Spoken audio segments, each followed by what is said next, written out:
Virgo, I am Gabriella from Gabriella's Vampire Tarot. So before I get started on the general love reading, I want to offer this rose as a token of my love and appreciation for you all. So thank you all so much for supporting me and my channel. So this love reading, I'm going to be using just the vampire deck, and I'm going to clarify it or draw a vampire oracle in the end. So with this 5 love draw, the first card is going to be you. The second is going to be the other person. The third is going to be the relationship. The fourth is going to be the past. And the fifth is going to be the future. So I'm going to start drawing from card number 1, which is you. You get the Ace of Wands. Oh my goodness. You are in a strong, beautiful, fiery position. You could even have fire in your chart. Moon, rising Venus. But it just seems like that you are in a strong position to be able to choose who you want, who fits Virgo. You don't have to, sell yourself short for anyone, because you are in a position of saying, I get to make the decisions around here on who I want. And that's what I see here. So use that Ace of Wands, and start going out and find out who you really want to be with. The second is the other person. 2 of Pentacles, 2 of Skulls. The other person could be an earth sign, Taurus, Virgo, Capricorn. But this person could also be juggling themselves to say, who do I want? Maybe, you're one of the pentacles that they're juggling to think, are you going to be good enough for me? Because, 2 earth signs could even make a harmonious connection. And it seems like, the other person, might even think, well, maybe I want Gemini, maybe I want Cancer, maybe I want Sagittarius, whoever it is. Or even this Virgo, you, but that's why, you actually get to make the decisions around here on who you want. Third card is a relationship. You get the Lovers. Oh my goodness. And here's even a red rose for you too. And even, a couple of white roses, but, this could even be a Gemini. It could even be, a relationship of many options, and that's what I see here, is that you have the power to choose. Who do you want? Do you want a Gemini? Do you want a Taurus, or a Capricorn, or a Virgo?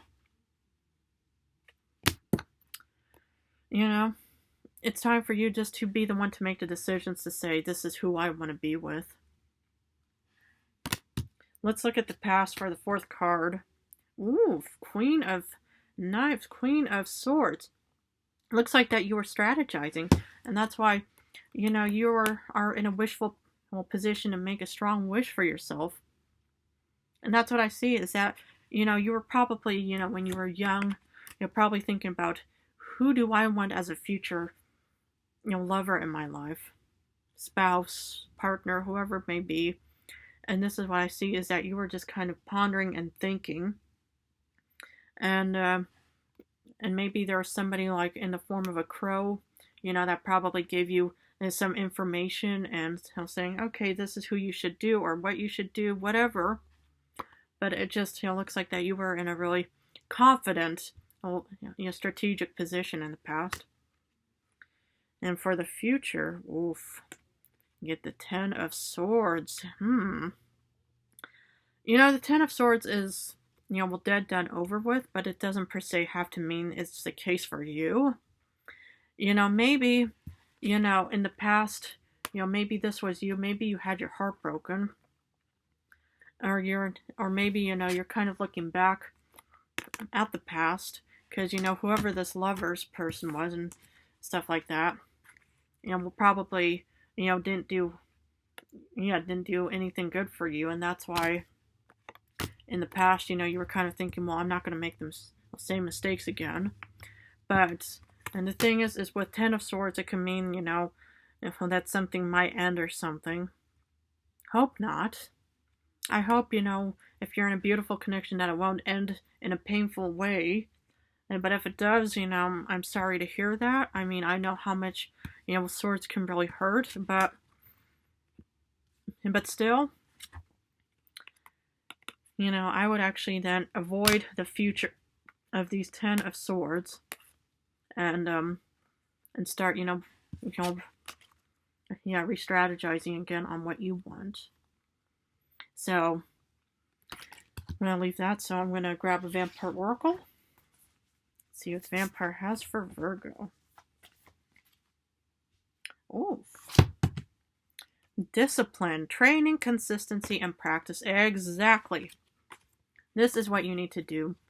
Is you need to, have the discipline to go back to square one, but even use the wand with, in a wise manner, because, this kind of discipline, it shows, that, that's who you are. You're Virgo. You're the one, that can read between the lines. You're probably a good teacher or a good editor or a good, novelist, whoever you may be. But it just seems like, for advice for this love is to use discipline and then just kind of, rethink on what you want and wave that magic wand around to avoid any potential problems in the future. I'm going to leave it at that for you, Virgo. If it resonated, please feel free to subscribe. If you love my channel, please feel free to join and subscribe so we can go on our vampire journey together. Anyway, I want to thank you all again so much for supporting me, stuff like that. In a few days, I'm going to go back to general readings, stuff like that. Anyway, I love you all so much. Thank you.